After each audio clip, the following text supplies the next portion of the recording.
So welcome everyone. I am Sophie Smith, the Assistant Director of the York Public Library, and I am so pleased to welcome you to our program this evening about the Maine State Climate Action Plan. This talk is part of the climate series that York Public Library and the York Climate Action Plan Steering Committee have put together to explore different facets of the climate conversation in the months leading up to the town's spring referendum, on which the York Climate Action Plan seeks to be approved by voters. Last month, we heard from Mike Sinclair about local fisheries, this week about Maine's statewide climate actions, and next week about the role of salt marshes in slowing climate change. There's even more to learn at yorkpubliclibrary.org/climate, where you can find information about the whole series, and the links are now corrected after it was pointed out to me today that they were incorrect. We are recording tonight's event, and it will be available on our website in the next couple of days. By default, I have muted everybody, but when our speakers are ready for questions, please feel free to unmute and ask away. You're also welcome to use the chat feature to ask your questions. Without further ado, let's get started. Joining us tonight are Representative Lydia Blume, who's in her 4th term in the Maine House of Representatives. She's also joined by Brian Ambrette of the Governor's Office. Please join me in welcoming them both to York Public Library. Welcome. Thank you. Thank you, Sophie. Thank you for that introduction and this wonderful series that the town of York is putting on through the library. I think it's a great idea, and I commend the programmers for this. I'm so pleased to be here this evening because my work in the legislature has been surrounded by climate change work. I have had the honor of serving on the Maine Climate Council that was formed almost 2 years ago now. And in that interim period, there were such work that was completed through study groups and working groups. And what we have come up with is a true action plan called Maine Won't Wait, a 4-year climate action plan. And it covers everything from mitigation of how to reduce our greenhouse gas emissions to how we can become more resilient to the changes that we cannot control. It has been an award-winning document, and we're very pleased to help present and answer any questions that you have about it this evening. I'm very lucky to be joined by Brian Ambrette, who is a senior climate resilience coordinator, the senior climate resilience coordinator at the Governor's Office of Policy, Innovation, and the Future. He is surrounded also by wonderful his colleagues are some of the most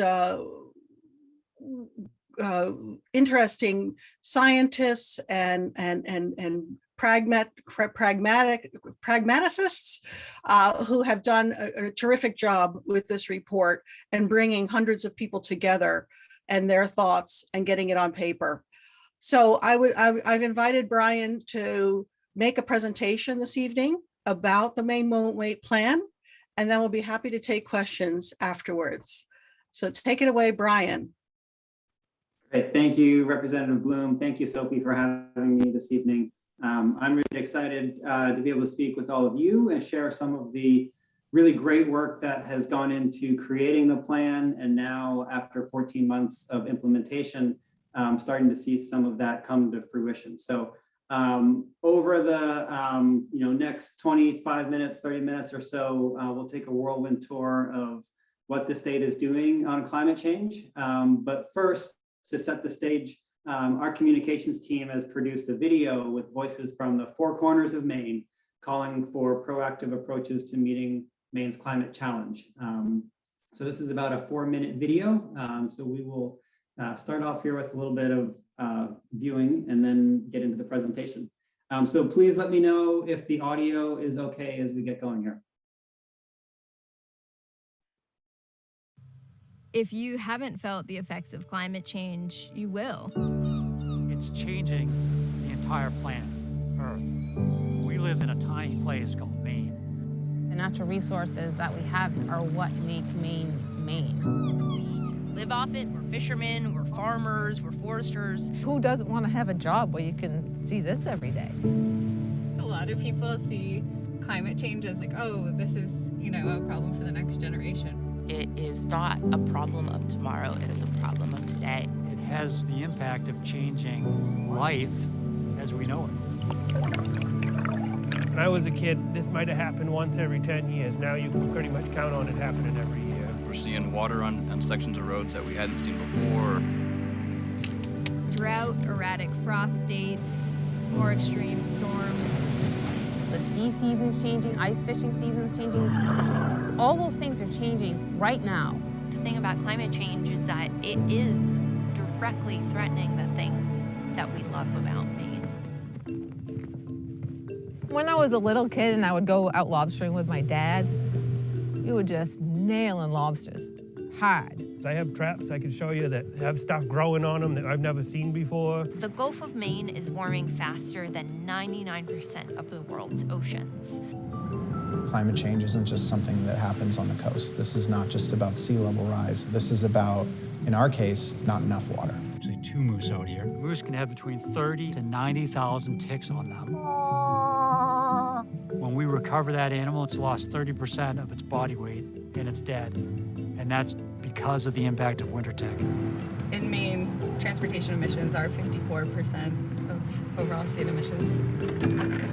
We've always had really strong farming and forestry and fishing industries. In order for those industries to continue to thrive, we need to focus on climate change now. We're writing a history right now for Maine that we will be ready. We're going to be a state leading. It's really important for climate change not to be seen as something that we have to pay for. It's also an opportunity for us to participate in the economy in a new way. There's 1.3 million people in the state of Maine. There's only 6% of us that benefit from heat pumps. Maine is setting an example for other states to set bold climate goals. Buildings have to save energy to address climate change. When we're up at full production, we're employing more than 100 people. Those are 100 good-paying jobs in a community that is a couple thousand people. That has a multiplier effect that is massive. This is one of the first community solar farms built in Rumford. Having a solar farm or wind power are going to allow us to increase our tax base, and we're going to keep that money here at home where it belongs.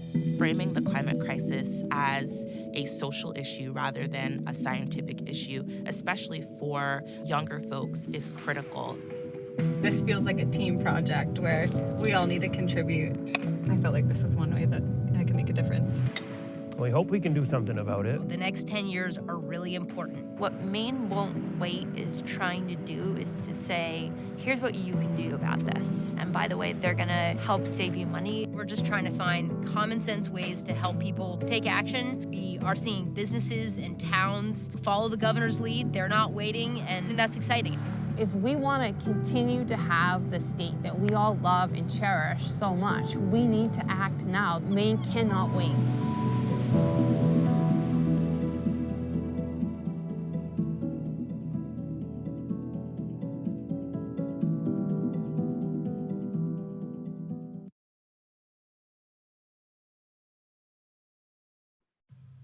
If you haven't felt the effects of climate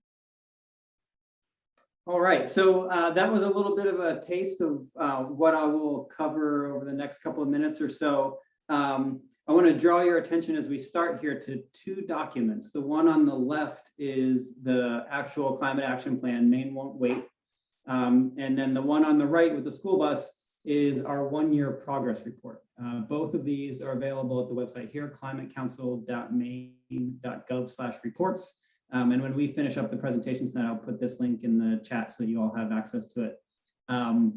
But both are really readable, accessible documents that lay out the plan and then our progress 1 year in. And I highly recommend taking a look at those. But I'll cover a lot of the material in those at a high level tonight. And if there's anything that piques your interest or you have questions on, you can certainly go find more information in both of these documents. So Maine has several important climate goals. The first and most obvious are our emission reduction targets, which are established in state law. That means reducing our emissions 45% below 1990 levels by the year 2030 and 80% below 1990 levels by 2050. The governor has also established a goal to achieve carbon neutrality by 2045. And I think we're in the process of putting that goal into law as well this session. The state has another goal to ensure that our people, industries, and communities are resilient to the impacts of climate change, which we are already experiencing, as you heard about in the video. The Maine Won't Wait Climate Action Plan adds 2 more goals: fostering economic opportunity for people in Maine and advancing equity through our solutions. So we have a set of 4 really important guiding principles that led us through the planning process. The Climate Council and 6 working groups and a scientific and technical subcommittee included over 230 Maine people with a diverse set of experiences and backgrounds to develop the plan.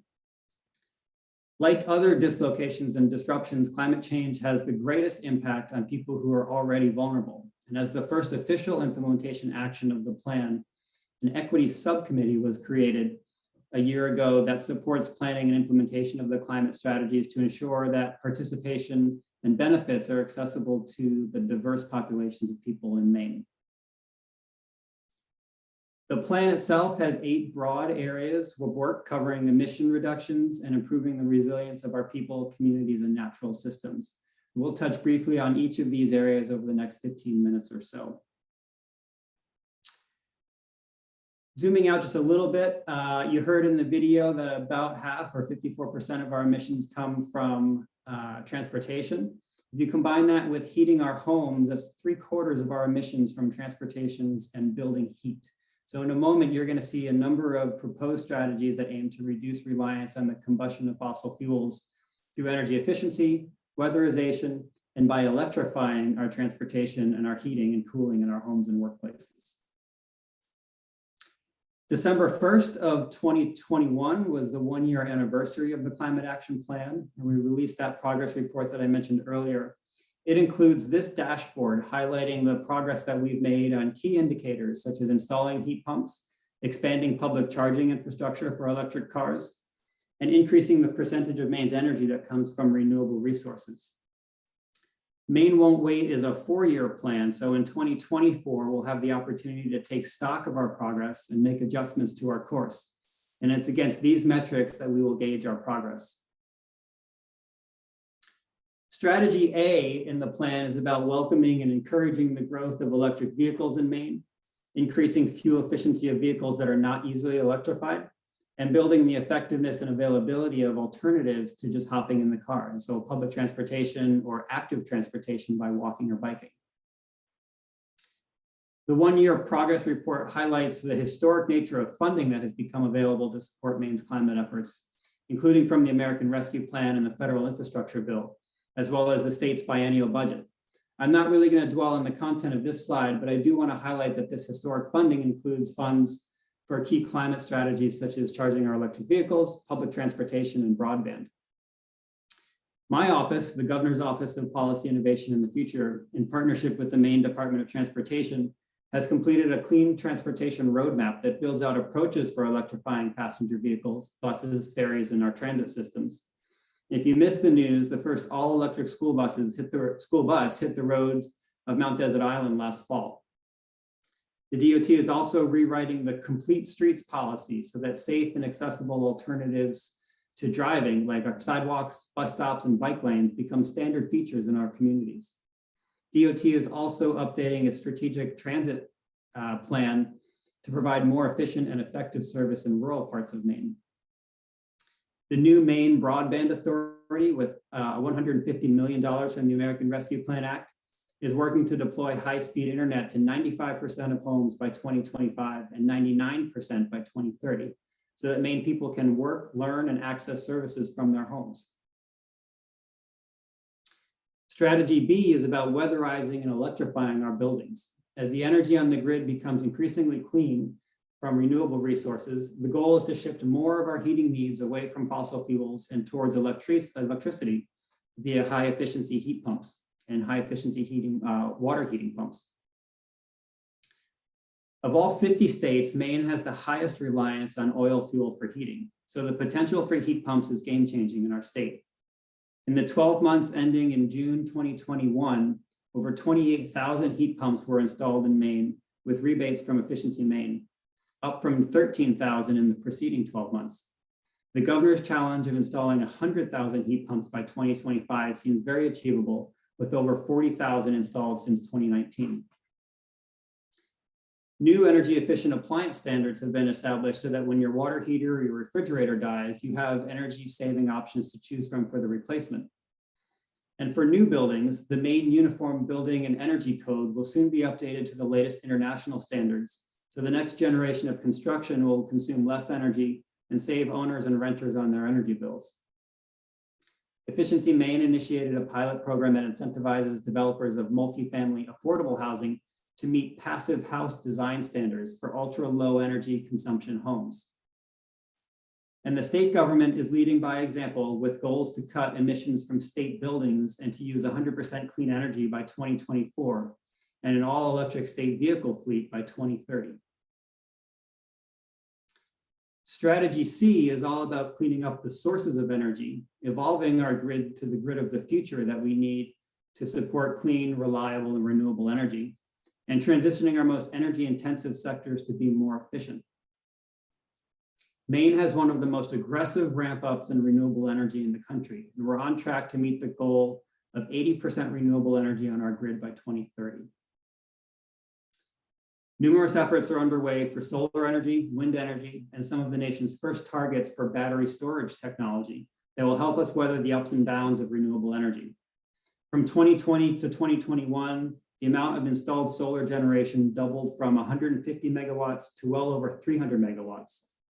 And just last month, an agricultural solar siting stakeholder group, say that 5 times fast, an agricultural solar siting stakeholder group made recommendations to the legislature for ensuring the preservation of prime farmland and soils while supporting solar energy development. A major recommendation of that stakeholder group would set so-called dual use guidelines so that solar arrays are spaced with enough room that farming can continue to take place under or between the panels.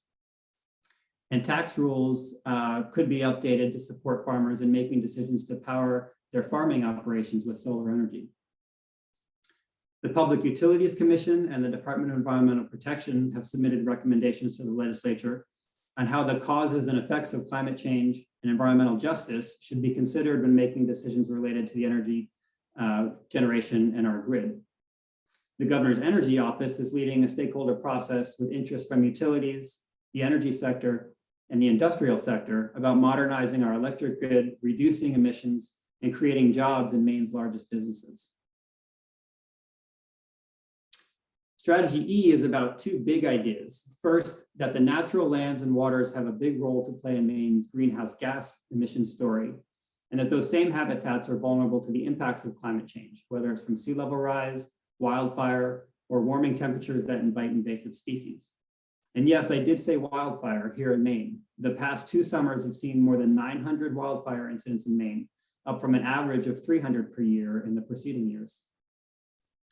Maine has some pretty hefty horsepower to bring to this strategy with 4 state agencies: the Department of Inland Fisheries and Wildlife, Department of Agriculture, Conservation and Forestry, Department of Marine Resources, and of course, the Department of Environmental Protection. These 4 natural resource agencies are implementing the majority of the environmental strategies in Maine Won't Wait. Every 2 years, the Department of Environmental Protection reports on the state of greenhouse gas emissions in Maine.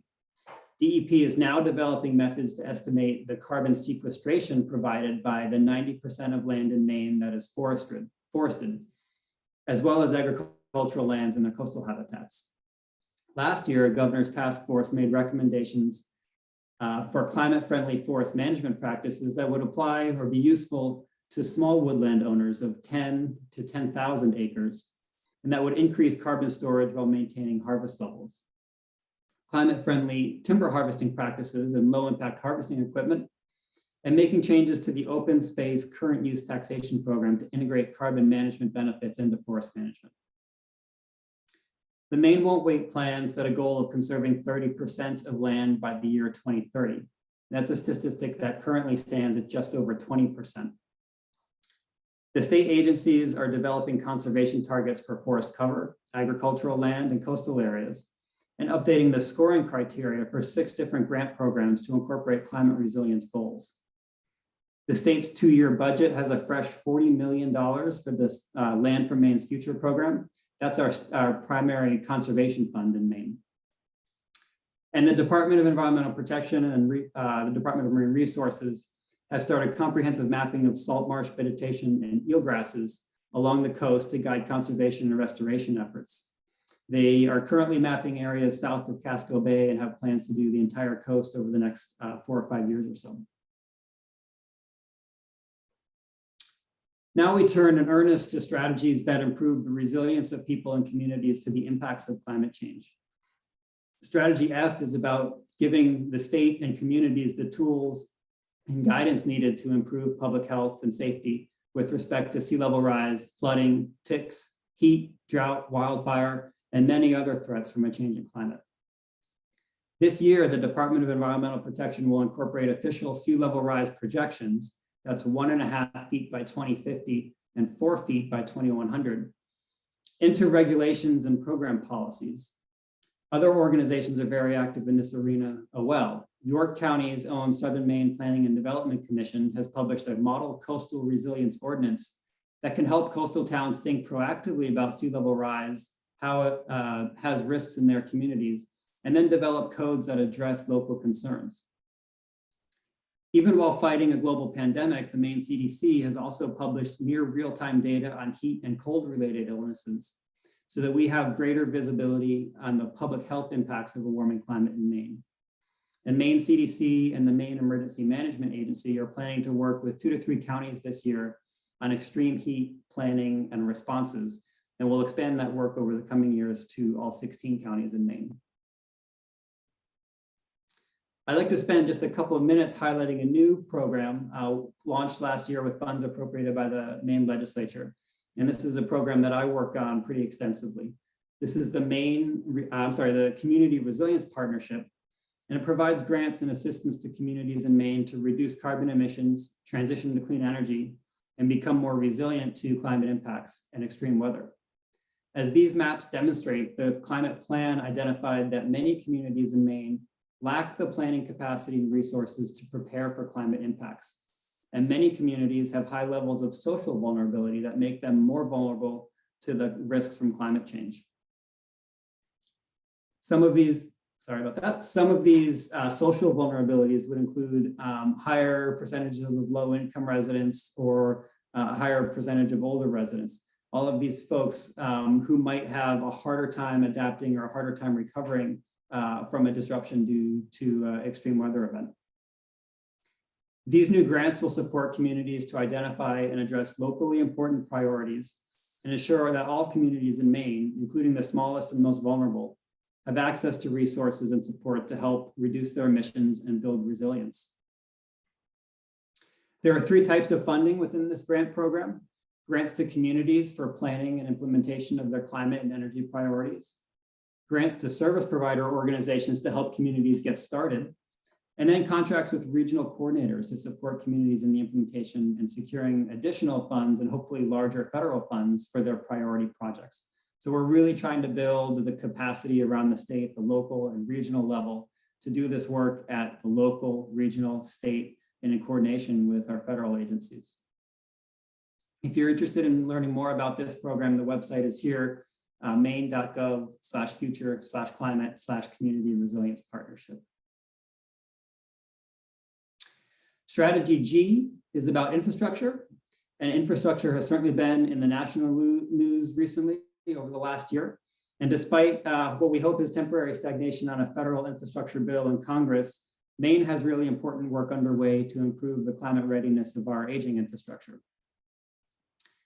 The Maine Department of Transportation has a $1 million federal grant to develop a state-of-the-art sea level rise model for the entire coastline, so that the state and every one of our coastal towns can make informed decisions about infrastructure vulnerability, placement, and design.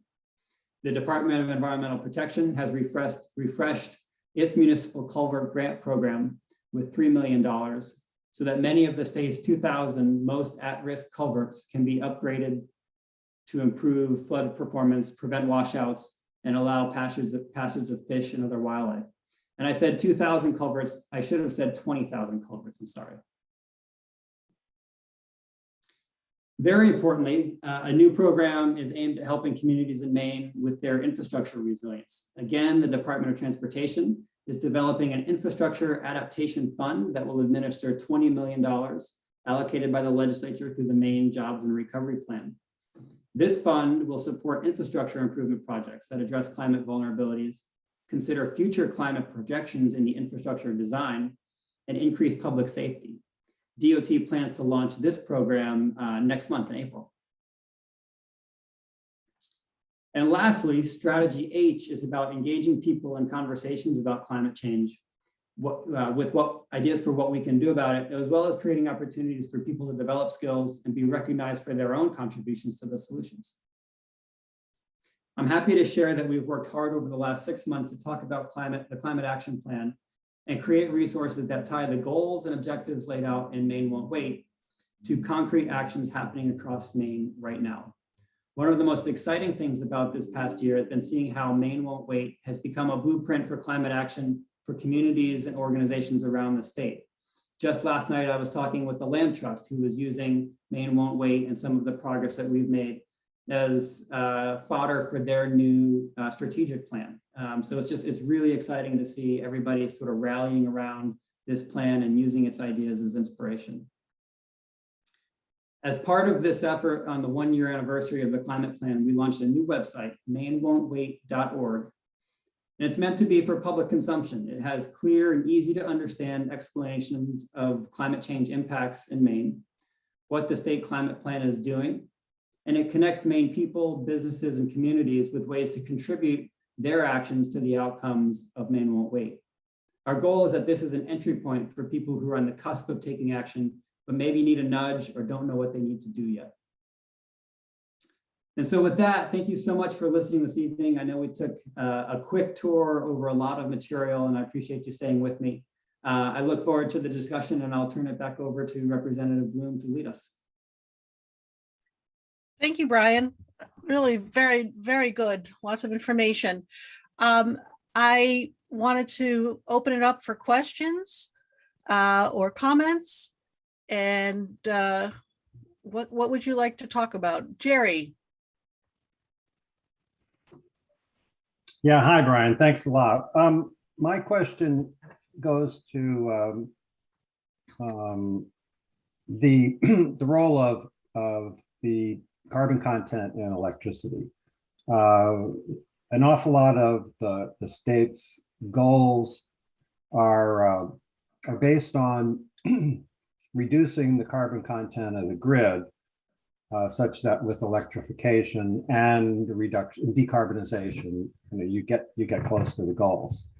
But I look at those charts that say, for example, Maine has an 80% renewables goal, but that's generation, and that's not what customers in Maine end up getting. The reality is they get the blend of everything else in ISO New England. What kind of efforts, initiatives, programs is the state pursuing to get the regional carbon content, carbon intensity of the New England grid down? Yeah, Jerry, thanks very much. It's a really good question. And so just a little bit of additional information for everybody else. Maine is part of what's called the Independent Service Operator New England, and that's the grid operator for basically everything east of the Hudson River. And fortunately, all of the states in our region, all of the New England states have fairly aggressive renewable portfolio standards, which is sending the policy signal to the ISO that we need more clean energy on the grid. And so there is some coordination among the states. There's also a bit of good competition among the states to have the most aggressive policies, but that is sending the market signal to the companies that run the generation and the independent system operator that we need to have cleaner energy sources on the grid. So I'm not an expert in energy markets. I couldn't tell you exactly how that's all working, but you're absolutely right that we are sort of subject to the forces on the regional grid. And we do import a lot of hydropower from our friends to the north in Canada. But all of these sort of alignments in state policy are sending an important signal to the marketplace that we need to have more clean energy.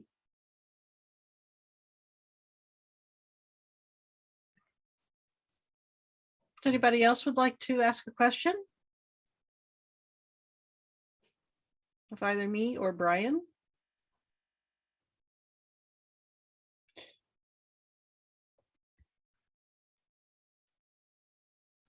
Well, it's very exciting. I just want to say, oh, there you go. Susan Glick.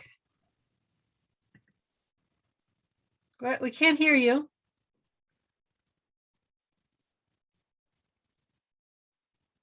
I can't hear you. No. Yeah. There you go. There you are. I was wondering what the public response has been to the Maine Won't Wait plans, and whether towns have responded, whether other organizations have responded. Thanks, Susan. Yeah. So as we were developing the plan, so even before it was released, we had a fairly extensive public process that ran in parallel. And we collected over 4,000 unique comments from Maine people on different aspects of the plan. And so even before we got launched, we had a lot of interest and a lot of support for what we were doing. I'm really glad you asked about how towns are responding. I get phone calls and emails almost weekly about towns wanting to know how they can align themselves with the activities in the state's plan. And because of that interest, we've launched that community resilience partnership that I talked about.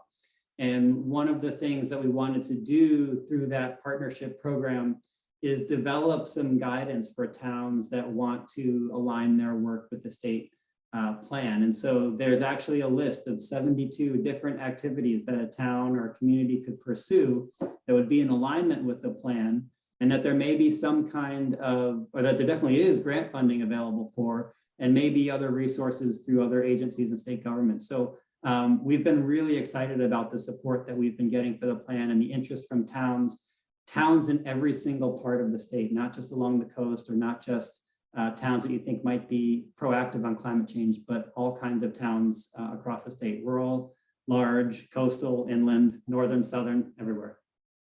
Good, thank you.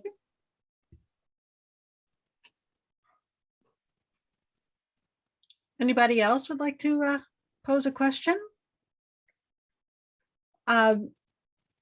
What I wanted to bring up is the idea of the community communications of engaging people.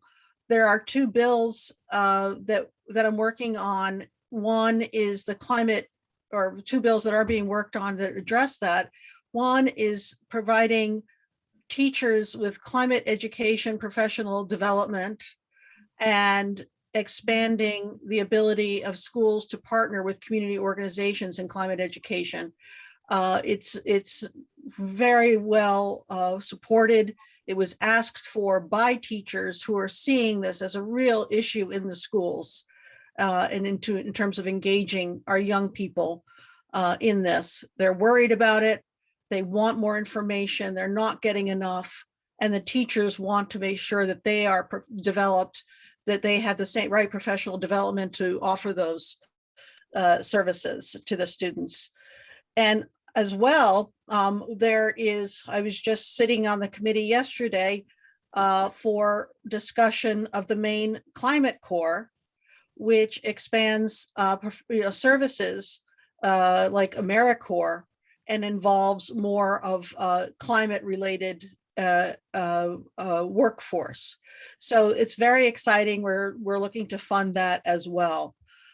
So the whole plan has been a handbook for the legislature in terms of offering legislation to support all of the goals.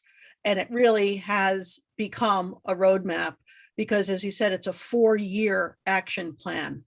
And we've made a lot of progress on many of the areas. So it's just, I feel like it's one of the things we can be very proud of in Maine is that we're actually taking a lead on this. And if we can do it in Maine and we can do it successfully, I think that we can be a model for other states.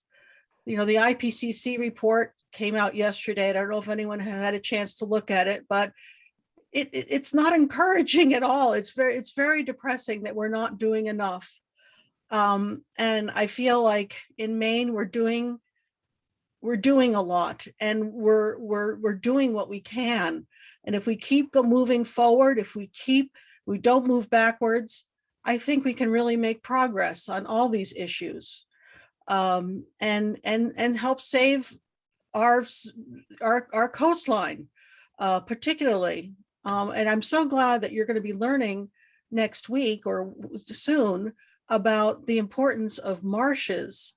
And because one of the major aspects of how we can be more resilient is using nature-based solutions, not building walls everywhere, but trying to manage all of the flooding and the sea level rise with our natural environment. And we're very blessed in Maine to have a lot of it.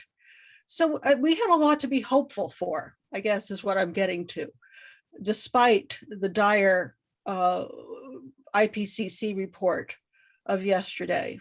And I'm encouraged, and I just feel really proud to have been a part of this process, and hope that York as well has done such a great job in creating their own climate action plan. And I hope that gets supported. Does anybody else have some comments or thoughts they'd like to share regarding all of this climate and climate change in York, in Maine?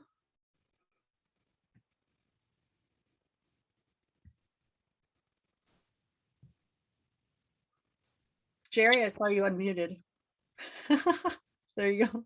Yeah, I just wanted to say last night was the public hearing for the York Climate Action Plan, which actually began organizationally pretty modeled after what the state had done. It was actually it was a terrific night. I mean, I certainly have the impression that the select board is behind us, and there were many groups and individuals that came forward and spoke positively about it. So, you know, it's between now and May, when it's on the ballot in New York, we need to get the the word out and get it visible so that voters know, in fact, what it is. But we're optimistic. Thank you. Yes, that's good. Janet Drew. Can't hear you. And there you go. Hi. Hi. I actually lost my thought. And so at this point, what can I say? Too many Zooms in one day, but maybe it'll come back to me. Did you look at the IPCC report as of yesterday? I didn't. I can only take bad news in small doses, and sometimes I guess you brought it back. What I was going to say is plastics. I just feel like we have. It seems like it should be a simple thing to say we're not going to have personal consumer plastics. Get rid of them, but you know, politics is tough. Yeah, it is hard, but I think we've made a lot of progress. on that score. And I think it's step by step, it's incremental, and it's a little frustrating that it's taking so long, but it certainly is. Almost every year that I've been there, we've talked about plastics or recycling, and it has certainly, we've made progress on that, but I think we got to keep putting the pressure on. Every time we put the pressure on, they say, oh, plastics are worth more now. You will give you more money for them. And then as soon as we I think of the game. Well, well, thank you, Janet. Yeah, I appreciate that. Anybody else have some thoughts they'd like to share? Questions about the climate action plan? May I ask a question? Sure. I'd like to know if you're getting any. Hi, Lydia. Hi. Thank you for being here. I'd like to know if you're getting any serious or scary pushback from the climate deniers, etc. From my perspective, and maybe Brian can offer his perspective, but from my perspective, I'm seeing a lot less of it. You know, compared to when I first started there in 2014, 15. I just think it's just too obvious that there are issues. But it's certainly there, and it does not reside in it resides in our friends across the aisle, in the Republican Party, and not in the Democratic Party in Maine anyway. So so I've seen less of it. Let me put it that way. I've seen it less. Glad Brian, what do you think? Yeah, I would agree. And I think, you know, in part that the construction of the Climate Council and how inclusive and how large it was. I mean, having us as a council and working groups that have over 200 people from different parts of Maine, different industries, different backgrounds, has both created a plan that is really kind of has something for everybody in it, but also has just created such a wall of support that it's going to be hard for other folks to break through that. And I think that was really insightful at the outset, even before I started working on it. You know, the governor and Representative Blume and others were really thoughtful about the construction of the council itself and the charge given to it, so that it attracts a lot of support to it. Yes. And in terms of how it was received, everything was positive. And we just had a representative from Maine Municipal Association in our committee yesterday who related that it's important to almost every town. And it was also a little surprising for me to hear that. And I'm really happy that is the case, because it is important, and it is municipalities that will be on the front line of resilience work. And it's important that we have good regional help, which we're very lucky here in York that we do have an exceptional regional organization in Southern Maine Planning that has really done a terrific job and is in the process of doing a 10-town analysis of our vulnerabilities, and that is going to be helpful. So, and the push for regional views of our climate problems, our climate vulnerabilities, is something else that I think that the towns are looking for. They want to partner, because many towns just don't have the resources to do it. And and there's some very difficult decisions we're going to have to make. And if we believe the IPCC report, they're going to become faster. They'll be sooner rather than later that we're going to have to make some difficult decisions. And we all need to be in it. We all need to be talking about it and not get panicky about it, because, as I say, I think in Maine we have a lot of natural resilience to these hazards that climate change is creating. And we're very blessed with the people that we have that are studying this, that are offering solutions, that are doing the work. So we're going to be able to have the best possible solutions to work with.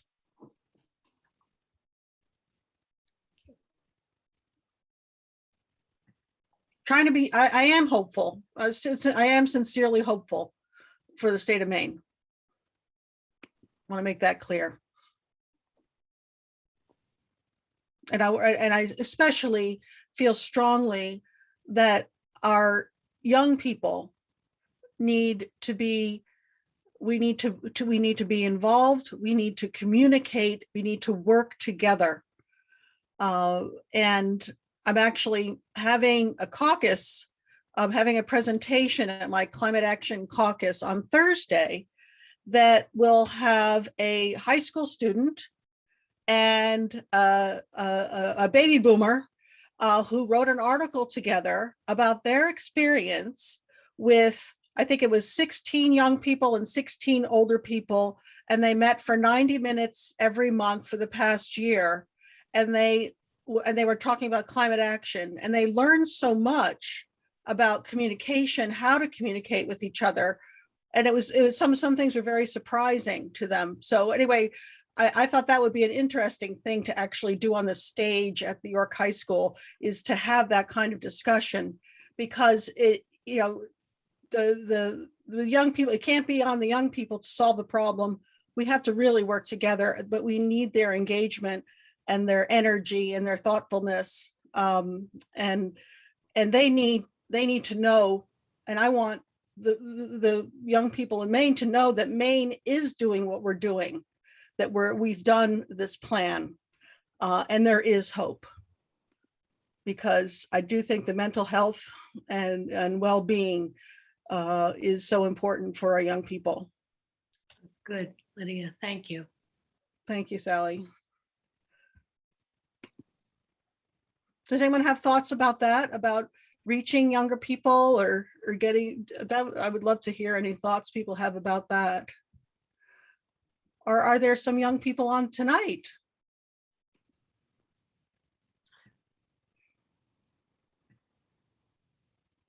I don't really see that there are. We're all young. We're all young. Yes.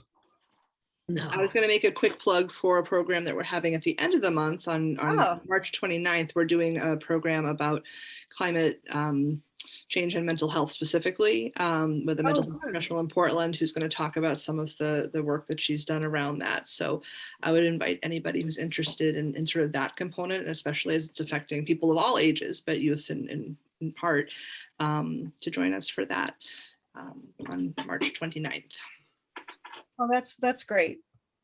Because when I was in Glasgow, Scotland, and that's what struck me was how there were thousands and thousands of young people out there on the streets of Glasgow and demanding action, and there wasn't enough young people inside the conference who are actually at the table. We need to bring it more. We need to bring it together. And I was with my daughter. I brought my 21-year-old daughter with me, and I was just struck when she told me that she and her friends just don't know if they want to have children, and it's just becoming more and more common and more accepted that that's fine. And I can understand it, but it's kind of shocking to me too. So I worry for their health, and I didn't really have that. I didn't go into state government with that in mind, but I'm coming out of state government with that in mind. Mm.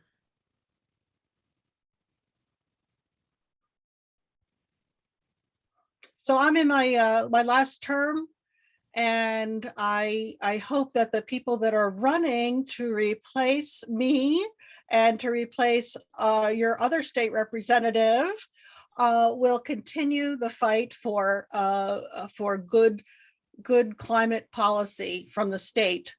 And so that's going to be the best way to help our towns if the state is doing the work as well.